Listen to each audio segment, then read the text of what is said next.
22 నెలల కాలంగా కాంగ్రెస్ ప్రభుత్వం ఇక్కడ వచ్చిన తర్వాత అంతకంటే ముందు కూడా కాంగ్రెస్ ప్రభుత్వం ఏర్పాటు చేయకంటే ముందు కూడా తెలంగాణకి కల్పతరువు లాంటి తెలంగాణను సస్యశ్యామలం చేసిన తెలంగాణ బీళ్లకు గోదావరి నీళ్లను మళ్ళిచ్చిన ఒక బృహత్తరమైన ప్రాజెక్టు కాళేశ్వరం ప్రాజెక్టు. ఆ ప్రాజెక్టు మీద కాంగ్రెస్ పార్టీ ఎలక్షన్లకు 3-4 ఏళ్ళ ముందు నుంచే భయంకరంగా విషం జిమ్ముతూ మొదటి రోజు నుంచి ఈ ప్రాజెక్టును బద్నాం చేయాలన్న ప్రయత్నం ఎంత గట్టిగా చేసిందో, ఎట్లా ప్రజల మనసుల్లో లేని అనుమానాలను జొప్పించి అడ్డమైన ఆరోపణలు చేసి ఇష్టం వచ్చినట్టు నోటికి ఎంత వస్తే అంత మాట్లాడి మళ్ళీ ప్రభుత్వం వచ్చిన తర్వాత కూడా అదే ట్రెండు అదే వరుస తప్ప ఇంకోటి లేనేలేదు. తెలంగాణకు వరప్రధాని లాంటి కాళేశ్వరం ప్రాజెక్టు మీద చివరికి కక్షగట్టి తెల్లారు లేస్తే రాహుల్ గాంధీ గారు దుమ్మెత్తిపోస్తూ ఉంటారు. బీజేపీ జేబు సంస్థ సిబిఐ, బీజేపీ జేబు సంస్థ ఐటీ అంటూ తెల్లారు లేస్తే కాంగ్రెస్ ప్రభుత్వం కాంగ్రెస్ పార్టీ జాతీయ నాయకత్వం జాతీయ స్థాయిలో సిబిఐ అంటేనే అది జేబు సంస్థ బీజేపీకి అని చెప్పి దుమ్మెత్తిపోస్తూ ఉంటారు. కాళేశ్వరం ప్రాజెక్టు మీద ఈ ముఖ్యమంత్రి గారికి ఎంత కక్ష అంటే చివరికి ఏ సిబిఐనైతే రాహుల్ గాంధీ గారు అనునిత్యం తప్పుబడుతూ ద్వేషిస్తూ ఇది బీజేపీ జేబు సంస్థ అని మాట్లాడతారో, చివరికి ఆ కాళేశ్వరం ప్రాజెక్టు మీద ఇక్కడ ఏమీ లేదు, కొండను దవ్వి ఎలక కూడా పట్టలేదు కాబట్టి 22 నెలలు మరి టైంపాస్ చేసి కోట్ల రూపాయలు తగలబెట్టి కాళేశ్వరం కమిషన్ అని పెట్టి పీసీ ఘోష్ గారి కమిషన్ వేసి కొండను దవ్వి ఎలుకను కూడా పట్టలేని పరిస్థితుల్లో మళ్ళీ కొత్తగా సిబిఐ కప్పచెప్తున్నా అని ఒక కొత్తగా నాటకానికి తెరదీసినారు. నేను ఇవాళ ముఖ్యమంత్రి గారిని అడుగుతా ఉన్నా, రాష్ట్ర వ్యాప్తంగా ఇవాళ ప్రజలకి మీరు ప్రజల సొమ్ముతో ప్రతి పత్రికలో ఇవాళ అడ్వర్టైజ్మెంట్లు, ఫుల్ పేజ్ అడ్వర్టైజ్మెంట్లు ఇచ్చినారు. ఏమని? మల్లన్న సాగర్ నుంచి నీళ్లు తీసుకొచ్చి మూసీకి అనుసంధానం చేసే ప్రాజెక్టుకు, బృహత్ ప్రాజెక్టుకు ముఖ్యమంత్రి గారు ఇవాళ శంకుస్థాపన చేస్తున్నారు అని చెప్పి మరి ఫుల్ పేజ్ ప్రకటనలు ఇచ్చినారు. ఈ ముఖ్యమంత్రి గారికి కానీ కాంగ్రెస్ ప్రభుత్వానికి కానీ కనీస సిగ్గుందా అని నేను అడుగుతా ఉన్నా. కనీస మాత్రం ఇంగితం ఉందా? కనీస మాత్రం సోయి ఉందా మీకు? సరిగ్గా వారం కిందట, ఇదే సోమవారం నాడు, వారం రోజుల కిందట కాళేశ్వరం ప్రాజెక్టు మీద కక్షగట్టి సిబిఐ ఎంక్వైరీ అని పెట్టినారు.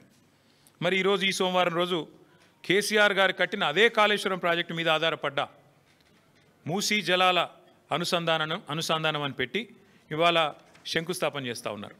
ఇక్కడ విచిత్రం ఏంటంటే, కాకపోతే ఎవరైనా మనిషి జ్ఞానం ఉన్నవాడైతే తల దగ్గర శంకుస్థాపన చేస్తారు, తల దగ్గర చేస్తారు. ఎక్కడైతే నీళ్లు ఉన్నాయో, ఎక్కడి నుంచి అయితే నీళ్లు తేవాలనుకుంటున్నారో అక్కడ శంకుస్థాపన చేస్తారు. కేవలం తలా తోక లేని వాళ్ళే తోక దగ్గర చేస్తారు. ఎందుకంటే బాధ ఏముంది ఈయనకి? మల్లన్న సాగర్ దగ్గర పోయి శంకుస్థాపన చేస్తే ఏం చెప్పాలా? ఎదురుగా కళ్ళు దొబ్బినాయా, నీకు కనబడతలేవా, అవి కాళేశ్వరం నీళ్లు కాదా అని ప్రజలు అడుగుతారు, రైతులు అడుగుతారు. ఇవి కాళేశ్వరంలో వచ్చిన నీళ్లు కావా అని సోయినవాడు ఎవడైనా అడుగుతాడు, మీడియా అడుగుతుంది, అందరూ అడుగుతారు. సమాధానం చెప్పలేరు. ఎందుకంటే కాళేశ్వరం కొట్టుకపోయింది, కాళేశ్వరం ఇదైంది అదైంది అని దిక్కుమాలిన మాటలు మాట్లాడిందే మీరు. కాబట్టి ఏం చేయాలా? తలా తోక లేని సన్నాసులు చేసే పని ఏదైతే చేయాలో తోక దగ్గర చేస్తున్నాడు ప్రారంభోత్సవం. తల దగ్గర చేయకుండా, మల్లన్న సాగర్ దగ్గర కాకుండా తోక దగ్గర అంటే గండిపేట దగ్గర చేసే ప్రయత్నం చేస్తూ ఉన్నారు. ఎందుకు? మీ అబద్ధాలను కప్పిపుచ్చుకోవడానికి. మీరు ఇన్ని రోజులు వాగిన వాగుడంతా చెత్తవాగుడు అని ప్రజలకు తెలుస్తుంది. కాబట్టి ఇవాళ మీరు ఎన్ని దిక్కుమాలిన మాటలు మాట్లాడినా చివరికి మళ్ళీ కాళేశ్వరమే మీకు దిక్కయింది. కాబట్టి ఇవాళ మొహం చెల్లక, మల్లన్న సాగర్ దగ్గర శంకుస్థాపన చేయడానికి మొహం చెల్లక ఈ ముఖ్యమంత్రి గారు, ఈ ప్రభుత్వం 1,00,000 కోట్ల అవినీతి, కూలిపోయింది, కాళేశ్వరం కూలేశ్వరం అయిపోయింది అని మాట్లాడిన మాటలు ఏవైతున్నాయో వాటి నుంచి తప్పించుకోవడానికే ఈరోజు గండిపేట దగ్గర ఒక డ్రామా చేస్తూ ఉన్నారు. అంటే ఒకటి చెప్పకనే చెప్పినట్టు మాత్రం ఈ ప్రభుత్వం అయ్యింది. ఎన్ని రోజులు కాళేశ్వరం కూలేశ్వరం అయిపోయిందని వాగిన నోళ్ళే ఇవాళ అదే కాళేశ్వరం నీళ్లు తీసుకొచ్చి హైదరాబాద్ ప్రజలకు మేము గోదావరి నీళ్ళు అందిస్తామని చెప్తున్నారు. అంటే ముఖ్యమంత్రి కానీ ఈ ప్రభుత్వం కానీ చెప్పకనే చెప్పినట్టు అయ్యింది. కాళేశ్వరం మరి తెలంగాణకు కల్పతరువు, తెలంగాణకు కామధేనువు అని మొదటి నుంచి మేమేదైతే చెప్తున్నామో అది అక్షర సత్యం అని కాంగ్రెస్ ప్రభుత్వమే ఇలా ఒప్పుకున్నట్టు అయింది.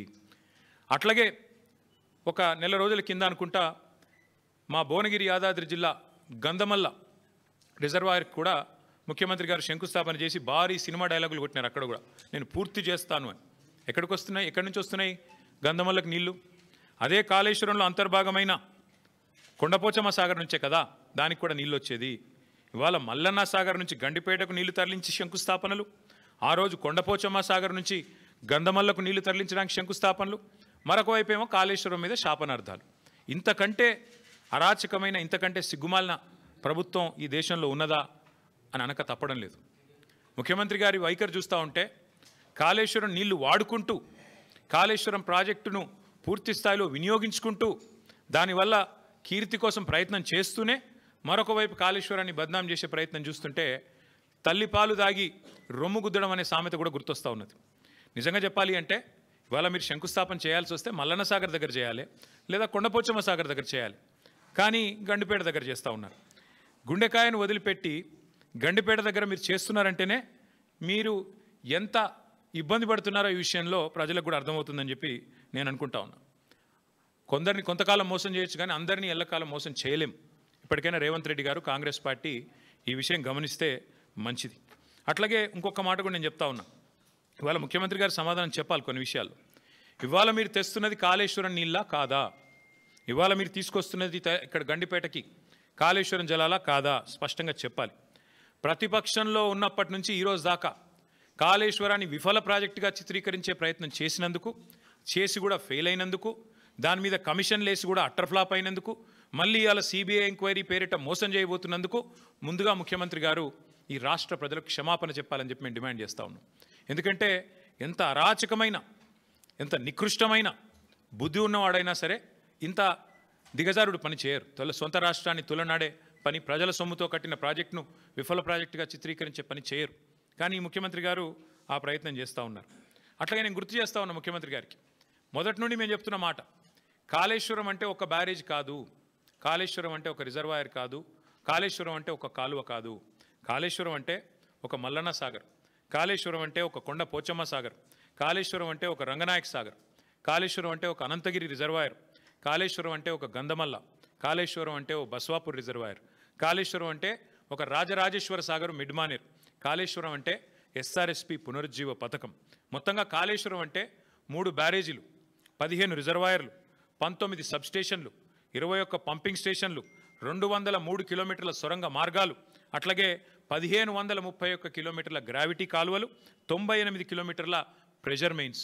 కాళేశ్వరం అంటే 141 టీఎంసీల స్టోరేజ్ కెపాసిటీ, 530 మీటర్లకి నీళ్ల ఎత్తిపోతల పథకం, multi stage lift irrigation project, ప్రపంచంలోనే అతిపెద్ద లిఫ్ట్ ఇరిగేషన్ ప్రాజెక్ట్ కాళేశ్వరం. ఇది వాస్తవం. కాళేశ్వరం ద్వారా ఇప్పటిదాకా 1 కాదు 2 కాదు, ఏకంగా 240 టీఎంసీల నీటి వినియోగం జరిగింది. ఇది అక్షర సత్యం. దానివల్ల 20 లక్షల ఎకరాలకి, మనం ఏం చెప్పడం కాదు, శాసనసభలో అక్బరుద్దీన్ ఓవైసీ గారు అడిగినారు, మీరేమో కాళేశ్వరం ద్వారా 1 ఎకరానికి నీళ్ళు రాలేదని చెప్తున్నారు, మరి మీరిచ్చిన పుస్తకంలోనే 20 లక్షల ఎకరాలకు నీళ్ళు ఇచ్చినట్టుగా ఉన్నది, ఏది నమ్మాలా? మీ ప్రభుత్వానికి కనీసం కుడి చేయికి ఎడం చేయికి సయోధ్య ఉన్నదా అని స్వయంగా ఇవాళ మీ మిత్రపక్షంగా వ్యవహారం చేస్తున్న అక్బరుద్దీన్ ఓవైసీ గారు కూడా అడిగే పరిస్థితి వచ్చింది అంటే మీరు అర్థం చేసుకోండి. అట్లాగే అక్బరుద్దీన్ ఓవైసీ గారు అడిగినారు మొన్న, కాళేశ్వరం ఏదో కొట్టుకుపోయిందని మీరు అంటున్నారు, కానీ అక్కడ 12 లక్షల క్యూసెక్కుల వరద వచ్చినా నిక్షేపంలాగా ఉన్నది కదా బ్యారేజీ, మీరు అన్నట్టుగా ఏం లేదు, మీరు చెప్పేది తప్పు అనే మాట కూడా అక్బరుద్దీన్ ఓవైసీ గారు అడిగినారు. అట్లాగే ఆయన ఇంకొక మాట కూడా అడిగినాడు, 20 నెలలుగా ఎందుకు రిపేర్ చేస్తలేరు మీరు, ఎందుకు మీరు ఇన్ని రోజులు రిపేర్ చేయకుండా ఉన్నారు అనే ప్రశ్న కూడా వారు అడిగినారు. ఇంకొక మాట కూడా ఈ సందర్భంగా ఇదే అవకాశంగా నేను తెలంగాణ ప్రజలకు కూడా విజ్ఞప్తి చేస్తా ఉన్నాను. మొదటి రోజు నుంచి కాంగ్రెస్, రాహుల్ గాంధీ నుంచి మొదలు పెడితే గ్రామ స్థాయిలో ఉండే కాంగ్రెస్ కార్యకర్త దాకా ఒకటే మాట, 1,00,000 కోట్ల కుంభకోణం, 1,00,000 కోట్ల కుంభకోణం. చివరికి వాళ్ళ పిల్లనిచ్చిన మామ రేవంత్ రెడ్డి గారికి, పద్మారెడ్డి గారు, ఆయన చెప్పారు 94,000 కోట్లు ఖర్చు అయిన ప్రాజెక్టులో ఒకవైపు నీళ్లు కనబడుతుంటే 94,000 కోట్ల ఖర్చైన ప్రాజెక్టులో 1,00,000 కోట్ల కుంభకోణం ఎట్లా జరుగుతుందండి, ఇది రాజకీయ ఆరోపణ తప్ప ఇంకోటి కాదు అని పిల్లనిచ్చిన మామ కూడా నవ్వుతూ కొట్టిపాడేసినా కూడా ఇంకా ముఖ్యమంత్రి గారి బుద్ధి మాత్రం మారడం లేదు. వాస్తవం ఏంది, 94,000 కోట్లు ఖర్చు అయినాయని మీ ప్రభుత్వం కూడా చెప్తా ఉంది. బీఆర్ఎస్ ప్రభుత్వం ఉన్నప్పుడు కాళేశ్వరం ప్రాజెక్టు కోసం 93,769 కోట్లు, దాదాపుగా రౌండ్ ఆఫ్ చేస్తే 94,000 కోట్లు ఖర్చు అయినాయని మీ ప్రభుత్వం చెప్పింది. అందులో మేడిగడ్డ బ్యారేజ్ ఖర్చు ఎంత? 4,000 కోట్లు. 4,000 కోట్లలో మన హరీష్ రావు గారు వివరంగా చెప్పినారు. ఏది శాసనసభలో 4,000 కోట్లలో భూసేకరణకు ఎంత అయింది, రిటైనింగ్ వాల్స్ కన్స్ట్రక్షన్కి ఎంత అయింది, ఓన్లీ ఆ బ్యారేజ్ ఏదైతే సిమెంట్ స్ట్రక్చర్ ఉందో దానికి ఎంత అయింది లెక్క తీస్తే మరి 85 పిల్లర్లు ఉండే ఆ బ్యారేజ్ ఖర్చు అయింది 1,500 2,000 కోట్లు. అందులో ఎన్డీఎస్ఏ రిపోర్ట్లు కూడా ఏం చెప్పినారు? కేవలం 7th బ్లాక్ ఒక్కటి పునర్నిర్మాణం చేస్తే చాలు అని చెప్పారు. మరి 7 బ్లాకుల్లో ఒక్క బ్లాక్ దెబ్బతింటే ఆ మొత్తం 7 బ్లాక్లకు 1,500 2,000 కోట్లు ఖర్చు అయింది అనుకుంటే ఒక బ్లాక్ కోసం ఎంత అవుతుంది? 250 300 కోట్లు ఖర్చు అవుతుంది. ఆ 250 300 కోట్లు కూడా ఒక్క రూపాయి కూడా ప్రభుత్వం పెట్టే అవసరం లేదు, ఒక్క రూపాయి కూడా ప్రజల సొమ్ము వృధా చేసే అవసరం లేదు. ఆ ఏజెన్సీయే నేను కడతానంటూ ముందుకు వచ్చింది. మరి ఇవాళ నేను ముఖ్యమంత్రిని రాష్ట్ర ప్రభుత్వాన్ని అడుగుతున్నా, ఎక్కడైంది వృధా ప్రజల సొమ్ము? ఆ ఏజెన్సీ మళ్ళీ తిరిగి పునర్నిర్మాణం చేస్తానంటుంటే 2 ఏళ్లుగా దాన్ని పండబెట్టింది మీరు, పడావబెట్టింది మీరు, కిందికి నీళ్ళని తీసుకుపోయి బనకచర్ల కట్టుకోవడానికి ఫెసిలిటేట్ చేస్తున్నది మీరు. ఒక్క రూపాయి ప్రజా సొమ్ము కూడా దుర్వినియోగం కాలేదు అని మొదటి నుంచి మేము చెప్తున్న మాట ఇవాళ మళ్ళొక్కసారి రుజువు అవుతా ఉంది. 94,000 కోట్లలో మిగతా అంతా బాగానే ఉంది. అన్ని రిజర్వాయర్లు బాగున్నాయి, పంప్ హౌజులు బాగున్నాయి, సబ్స్టేషన్లు బాగున్నాయి, కాలువలు బాగున్నాయి, సొరంగాలు బాగున్నాయి, అన్నీ బాగానే ఉన్నాయి, అన్నీ నడుస్తున్నాయి. వాళ్ళ నీళ్లు పరవలు దుంకుతున్నాయి. మా వాళ్ళు నిన్నగాక మొన్న అక్కడ పోయి జలాభిషేకాలు కూడా చేసినారు. ఇవన్నీ ఇట్లా ఉంటే 94,000 కోట్లలో 250 కోట్లు మళ్ళీ నష్టం జరిగితే దాన్ని ఆ ఏజెన్సీయే పెట్టుకుంటానని ముందుకొస్తే ఇవాళ 1,00,000 కోట్ల కుంభకోణం అని అబద్ధాలు ప్రచారం చేసినందుకు ముఖ్యమంత్రి రేవంత్ రెడ్డి గారు, కాంగ్రెస్ పార్టీ ముక్కు నేలకు రాసి ఈ రాష్ట్ర ప్రజలకు క్షమాపణ చెప్పాలి. ఒకవైపు గోదావరి నీళ్లను వాడుకుంటూ, ఒకవైపు గోదావరి నీళ్లను కాళేశ్వరం ద్వారా వచ్చిన నీళ్లను ఇవాళ హైదరాబాద్లో మూసీకి అనుసంధానం చేస్తున్నామని చెబుతూ మరొక వైపు ఈ రకంగా చిల్లర ప్రచారం చేస్తున్నందుకు, ఆ కాళేశ్వరాన్ని కేసీఆర్ గారిని బదనాం చేస్తున్నందుకు ముక్కు నేలకు రాసి క్షమాపణ చెప్పాలి అని మేము డిమాండ్ చేస్తూ ఉన్నాం. దీని వెనకాల ఇంకొక ముఖ్యమైన కుంభకోణం కూడా ఉంది. ఇదేదో కొత్త ప్రాజెక్ట్ కాదు. This paper is from 18th May 2023, 18 మే 2023. ఇందులో ఏం రాసిందండి? భాగ్యనగరంలో గలగల గోదావరి. ఇది దేని మీద బేస్ చేసుకొని రాసినారు? 17 మే 2023 నాడు కేబినెట్ సమావేశం జరిగింది పెద్దలు కేసీఆర్ గారి నాయకత్వంలో, ఆయన ముఖ్యమంత్రిగా. 17 మే 2023 అందులో ఏ నిర్ణయం తీసుకున్నారు? భాగ్యనగరానికి, ఆ రోజు మూసీ ప్రాజెక్టు చైర్మన్గా పెద్దలు సుధీర్ రెడ్డి గారు, ఎల్బీ నగర్ ఎమ్మెల్యే గారు ఉన్నారు. ఆ రోజు ఏ నిర్ణయం తీసుకున్నామంటే కేవలం 1,100 కోట్ల ఖర్చుతో, కేవలం 1,100 కోట్ల ఖర్చుతో కాళేశ్వరం ప్రాజెక్టులో ఉన్న కొండపోచమ్మ సాగర్. ఇక్కడ ఒక విషయం మిత్రులందరికీ మీకు అర్థం కావాలి. కేసీఆర్ గారు కాళేశ్వరాన్ని ఎట్లా డిజైన్ చేశారంటే హైదరాబాద్ నెత్తిన, ఎందుకంటే హైదరాబాద్ మహానగరం భారతదేశంలో అల్టిమేట్గా 2వ అతిపెద్ద నగరంగా మారబోతుంది, తప్పకుండా మారుతుంది. ఈరోజు జనాభా 1,20,00,000 కావచ్చు, భవిష్యత్తులో 3 కోట్లకు పెరుగుతుంది. అందుకే కేసీఆర్ గారు కాళేశ్వరం డిజైన్ చేసినప్పుడే రోజుకు 3 TMCల నీళ్ళు ఎత్తిపోస్తే భవిష్యత్తులో మనకు 1 TMC నీళ్లు హైదరాబాద్కే అవసరం పడుతుంది. 3 కోట్ల జనాభా పెరిగిన తర్వాత మళ్ళీ కొత్తగా నీళ్ళ కోసం ఇవాళ చెన్నైలోనో లాటూరులోనో ఎట్లయితే రైళ్లల్లో ట్యాంకర్లు పెట్టి తెచ్చుకుంటున్నారో ఆ అవస్థ మన భవిష్యత్ తరాలకు ఉండొద్దన్న ఉద్దేశంతో చాలా ముందు చూపుతో 3 TMCల నీళ్లను మేడిగడ్డ నుంచి ఎత్తిపోసి ఇక్కడికి తీసుకొచ్చి మిడ్మానేర్ నుంచి అడికెళ్ళి పైకి తీసుకురావాలని ఒక ఆలోచన చేసినారు. అందులో భాగంగానే ఆనాటి మా ప్రభుత్వం తీసుకున్న నిర్ణయం ఏంటి అంటే కొండపోచమ్మ సాగర్ 618 మీటర్ల పైన ఉంటుంది సముద్ర మట్టానికి. మల్లన్న సాగర్ 560 మీటర్లు, 557 మీటర్ల మీద ఉంటుంది. మన గండిపేట 540 మీటర్ల మీద ఉంటుంది. అంటే కొండపోచమ్మ నుంచి నీళ్ళు తీసుకుంటే 618 మీటర్లకు వెళ్ళి 540 మీటర్లకు తీసుకుంటే గ్రావిటీ ద్వారానే నీళ్ళు తెచ్చుకోవచ్చు పూర్తి స్థాయిలో. అంటే 618 మీటర్లకి నీళ్లు వస్తే కిందికి పోతాయి కదా, పడవ దిక్కు నీళ్ళు పల్లం దిక్కు పోతాయి కదా, అట్లా మనం తెచ్చుకోవచ్చు అనేది ఆ రోజు మా ప్రణాళిక. దానిలో భాగంగా ఏం చేసినాము, అదే సమావేశంలో 111 జీవో ఎత్తివేస్తూ ఆ రోజు తీసుకున్న నిర్ణయం ఏంటి అంటే నేను చదివి వినిపిస్తాను మీకు. కాళేశ్వరం ప్రాజెక్టులో భాగంగా 15 TMCల సామర్థ్యంతో నిర్మించిన కొండపోచమ్మ సాగర్ నుంచి సాగునీటి కోసం సంగారెడ్డి కాలువ నిర్మిస్తున్నారు. ఈ గ్రావిటీ కాలువ 27వ కిలోమీటర్ దగ్గర హిమాయత్ సాగర్, ఉస్మాన్ సాగర్కు కాళేశ్వర జలాల్ని మళ్లించి ఏర్పాటు చేశారు. సంగారెడ్డి కాలువ గరిష్ట వరద ప్రవాహ సామర్థ్యం 5,054 క్యూసెక్కులు కాగా ఇందులో సాగునీటికి 4,354 క్యూసెక్కులు కేటాయించారు. మిగతా 700 క్యూసెక్కులను జంట జలాశయాలకు తరలించి మూసీ ప్రక్షాళనకు కేటాయించారు. సంగారెడ్డి కాలువ 27వ కిలోమీటర్ నుంచి మళ్లించే కాళేశ్వర జలాలని సమీపంలో ఉన్న రావల్కోల్ చెరువుకు తరలిస్తారు. అక్కడి నుంచి కాల్వ ద్వారా లేదా పైప్ లైన్ ద్వారా ముత్తంగి ప్రాంతం మీదుగా గండిపేట జలాశయానికి తరలిస్తారు. గండిపేట నుంచి జలాలు హిమాయత్ సాగర్కు వస్తాయి. అక్కడి నుంచి ఏడాది పొడవునా జంట జలాశయాలు కాళేశ్వరం జలాలతో నిండుగా ప్రవహించనున్నాయి. దీంతో పాటు ఇంకొక ముఖ్యమైన మాట, హుస్సేన్ సాగరు హైదరాబాద్ నడిబొడ్డున ఉంటుంది. హుస్సేన్ సాగర్ని కూడా ఎప్పటి నుంచో నడుస్తున్నాయి ప్రణాళికలు క్లీన్ చేయాలని.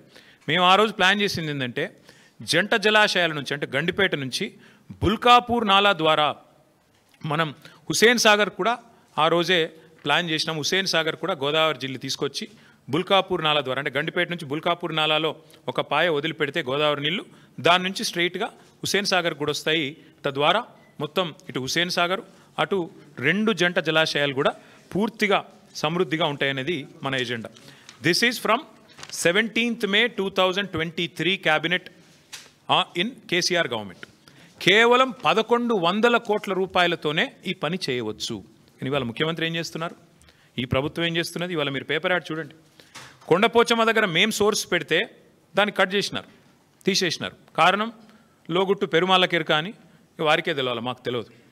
1100 కోట్లతో అయిపోయే ప్రాజెక్టును ఇవాళ 7380 కోట్లు 90 కోట్లు అంటే దాదాపు 7 రెట్లు పెంచేసినారు.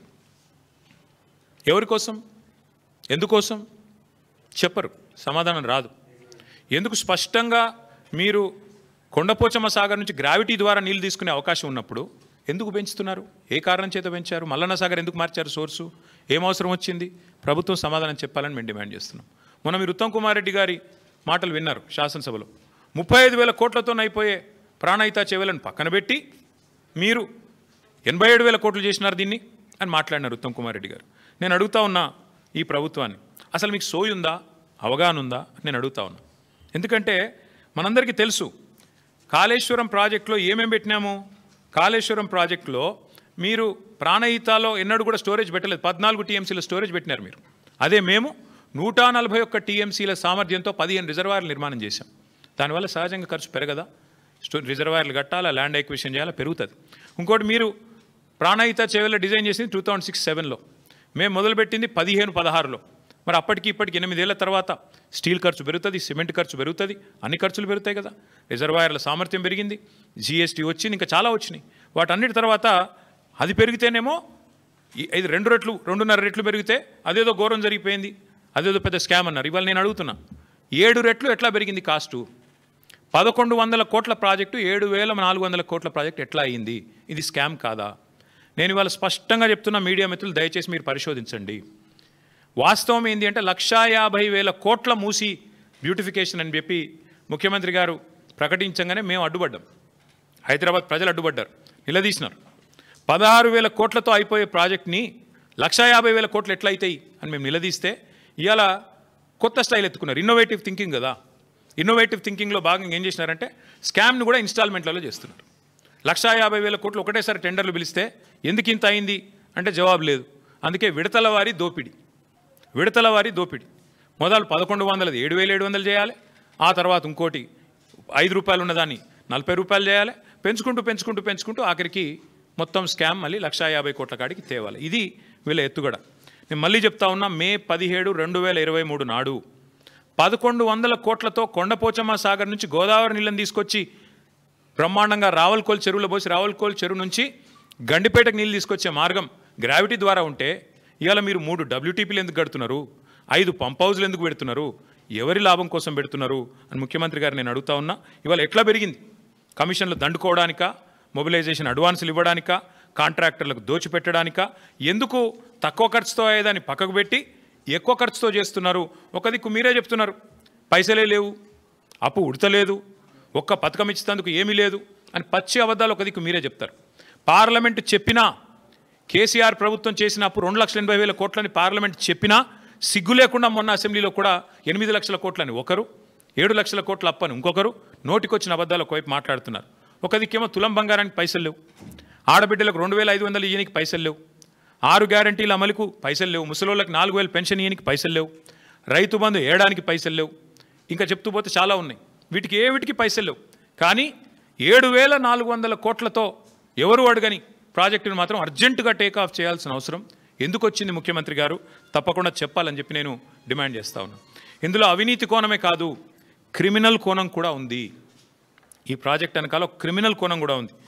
మీకు యాదకుండాలే, ఆనాడు అదేదే వెలుగు పత్రికలో వచ్చింది సుంకిశాల, అది ఇవ్వండి, సుంకిశాల వెలుగు ఉంది, ఇక్కడ ఉంది, ఇగో ఇది వెలుగు పత్రికలో వచ్చింది. ఏమన్నది ఇలా, సుంకిశాల రిటైనింగ్ వాల్ కూలిపోతే HMWSB Hyderabad metro water supply and sewerage board నడుపుతున్నది, ఈ ప్రాజెక్ట్ని వాళ్ళ ఆధీనంలో నడుస్తున్నది. ఏం చెప్పారు ఇందులో, ఈ కాంట్రాక్టర్ ఎవరైతే ఉన్నారో ఆయన అర్జెంటుగా బ్లాక్ లిస్ట్ చేయండి, పక్కన పెట్టండి అని హెచ్ఎండబ్ల్యూఎస్ఎస్బి మరి రిపోర్ట్ ఇచ్చింది అని వెలుగు పత్రిక, V6 వెలుగు సంస్థ వారిచ్చిన పత్రికా కథనం ఇది. మరి వాళ్ళు నేను అడుగుతున్న ముఖ్యమంత్రి గారిని, ఏ ఏజెన్సీ అయితే బ్లాక్ లిస్ట్ మీరు చేయాలో, ఏ ఏజెన్సీని అయితే బ్లాక్ లిస్ట్ చేయాలో, ఎవరినైతే నేషనల్ హైవే అథారిటీ ఆ ఏజెన్సీని బ్లాక్ లిస్ట్ చేసింది. మన కేరళలో ఒక రహదారి వీళ్ళు నిర్మాణం చేసినారు, NH66, అక్కడ ఒక స్లోప్ ప్రొటెక్షన్ వాల్ కొలాప్స్ అయింది, వీళ్ళు కట్టిందే, సేమ్ ఇదే కంపెనీ కట్టింది. నేషనల్ హైవే అథారిటీ వాళ్ళు, కేంద్ర ప్రభుత్వం వాళ్ళేమో వాళ్ళని బ్లాక్ లిస్ట్ చేసినారు, డీబార్ చేసినారు. మరి మీరెందుకు చేస్తలేరు? మీ డిపార్ట్మెంట్లో ఏ డిపార్ట్మెంట్లోనైతే సుంకిశాలు ఉంటుందో దాని రిటైనింగ్ వాల్ కొలాప్స్ అయితే మళ్ళీ వాళ్ళకే 7,400 కోట్ల వర్క్ ఇచ్చినావంటే ఏమర్థం చేసుకోవాలి? నేను రాష్ట్ర ప్రజలు ఏమర్థం చేసుకోవాలి? ఎందుకు ఇంత అవాజ్యమైన ప్రేమ వారి మీద మీకు? ఇదే సంస్థను కదా మీరు ఈస్ట్ ఇండియా కంపెనీ అని హుంకరించింది, గర్జించింది మీరే కదా. ఈస్ట్ ఇండియా కంపెనీ ఈరోజు బెస్ట్ ఇండియా కంపెనీ ఎట్లయింది, నీకు బెస్ట్ ఫ్రెండ్ ఎట్లయింది చెప్పాలా రేవంత్ రెడ్డి గారు? నాకు తెలిసి ఇప్పుడు నేను ఈ మాట మాట్లాడినాక కొన్ని టీవీలు లైవ్ కట్ అవుతాయి, కొంతమంది రేపు రాయరు, నాకు తెలుసు, అది పర్వాలేదు. మీకు రాసే ఇది లేక మీకు ఉండకపోవచ్చు, మీకు ఇబ్బందులు ఉండొచ్చు. కానీ నేను స్పష్టంగా చెప్తా ఉన్నా, ఇవాళ సోషల్ మీడియా ఉంది, ప్రజలు చూస్తారు, తెలుసుకుంటారు. మీకుండే ఇబ్బందులు సోషల్ మీడియాలో ఉండవు. ఎందుకంటే ఇవాళ ప్రతి ఒక్కరు మీడియా చాలా పవర్ఫుల్గా మారిపోయింది. కాబట్టి నేను అడుగుతా ఉన్నా, నీ సొంత నియోజకవర్గం కొడంగల్లో లిఫ్ట్ ఇరిగేషన్ ప్రాజెక్టులు అదే బ్లాక్ లిస్ట్ చేయాల్సిన ఏజెన్సీకి ఇస్తావు. 1100ను 7,400 కోట్లు చేసి ఎక్కడ నీ సంస్థనే ఇచ్చింది కదా, నువ్వే కదా మున్సిపల్ మినిస్టరు. మున్సిపల్ మినిస్టర్ కిందే ఉంటుంది కదా హెచ్ఎండబ్ల్యూఎస్ఎస్బి. మరి అదే Hyderabad metro water supply sewerage బోర్డులో కుప్పకూలిపోతే సుంకిశాల, వాళ్ళ మీద చర్యలు తీసుకోకపోగా, వాళ్ళని పనిష్ చేయకపోగా రివార్డ్ ఇస్తావా? కొడంగల్ ప్రాజెక్టు వాళ్ళకే ఇస్తావు, వాళ్ళకును ఇంకొక ఆయన ఎవరు, ఆ మంత్రి పొంగులేటి శ్రీనివాసరెడ్డి గారికి ఇస్తావు. ఇద్దరు కలిపి 4,000 కోట్ల వరకు కొడంగల్ లిఫ్ట్ ఇరిగేషన్.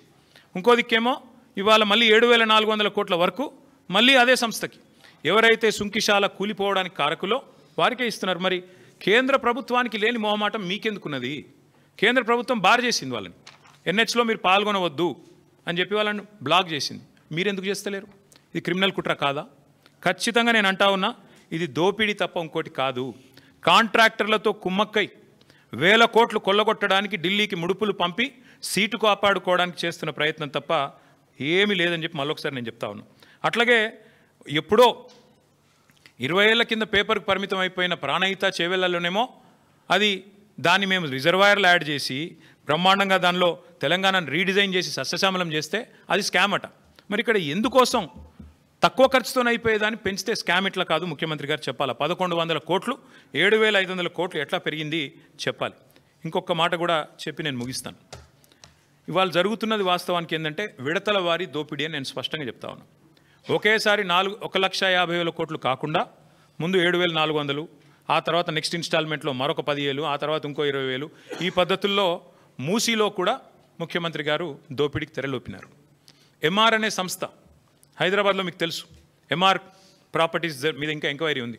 వాళ్ళని పిలిచి మాట్లాడుతున్నాడు ముఖ్యమంత్రి గారు, మూసీలోకి వచ్చేయండి, మీరు నేను 300 ఎకరాల ల్యాండ్ ఇస్తాను మీకు, అర్జెంటుగా మీరు వచ్చేయండి, అక్కడి నుంచి సంస్థను డబ్బులు తేండి పెట్టేయండి అని చెప్తున్నాడు. ఇంకోవైపు ఇదే ఏజెన్సీ, ఏ ఏజెన్సీని అయితే బ్లాక్ లిస్ట్ చేయాలి అని హెచ్ఎండబ్ల్యూఎస్ సిఫారసు చేసిందో ఆ సంస్థతో మాట్లాడుతున్నాడు. మీరు రండి, ఇందులో హ్యామ్ మోడల్ చేద్దాం, మీకు ముందే ఇచ్చేస్తా, ల్యాండ్ అంతా 400 ఎకరాలు ఇచ్చేస్తా, కట్టుకోండి మీ ఇష్టం ఉన్నది అని వాళ్ళతో మాట్లాడుతున్నాడు. ఎందుకు ఇంత ఆత్రము? అదే ఆత్రం నీకు తులం బంగారం ఇవ్వడానికి ఎందుకు లేదు? అదే ఆత్రం నీకు నెలకు 2,500 మహిళలకి ఇవ్వడానికి ఎందుకు లేదు? అదే ఆత్రం నీకు పిల్లలకి స్కూటీలు ఇవ్వడానికి ఎందుకు లేదు? విద్యా భరోసా కార్డులు ఇవ్వడానికి ఎందుకు లేదు? అదే ఆత్రం ముసలోళ్ళకి 4,000 పెన్షన్ ఇచ్చే విషయంలో ఎందుకు లేదు? ఎందుకు అంటే అక్కడ కమిషన్లు రావు, ఇక్కడైతే కమిషన్లు దండుకోవచ్చు, సీట్లు కాపాడుకోవచ్చు. నేను గుర్తు చేస్తా ఉన్న ముఖ్యమంత్రి గారికి, మేము మీలాగా ఆదరాబాదరాగా చేయలేదు. మేము 16,000 కోట్ల రూపాయలతో ఆనాడు సుధీర్ రెడ్డి గారు మన మూసీ చైర్మన్గా ఉన్నాడు, ఓవరాల్గా 16,000 కోట్లతో కంప్లీట్ డిపిఆర్ తయారు చేసినాం. అందులోనే 3,866 కోట్ల రూపాయలతో 37 ఎస్టీపీల నిర్మాణం పూర్తి చేసింది బీఆర్ఎస్ ప్రభుత్వం. 2017లోనే మూసీ రివర్ డెవలప్మెంట్ కార్పొరేషన్ ఏర్పాటు చేసినాం.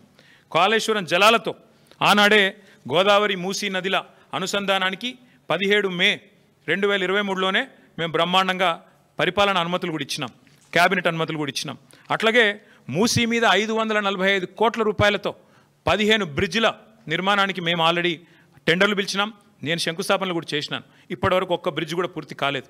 మీరు రిబ్బన్లు కట్ చేస్తూ తిరగొచ్చు. ఇవాళ మేము కట్టిన ఇంటర్చేంజ్కి రిబ్బన్ కట్ చేయొచ్చు, ఫలక్నుమా ఆరోబి మీరు కట్ చేయొచ్చు.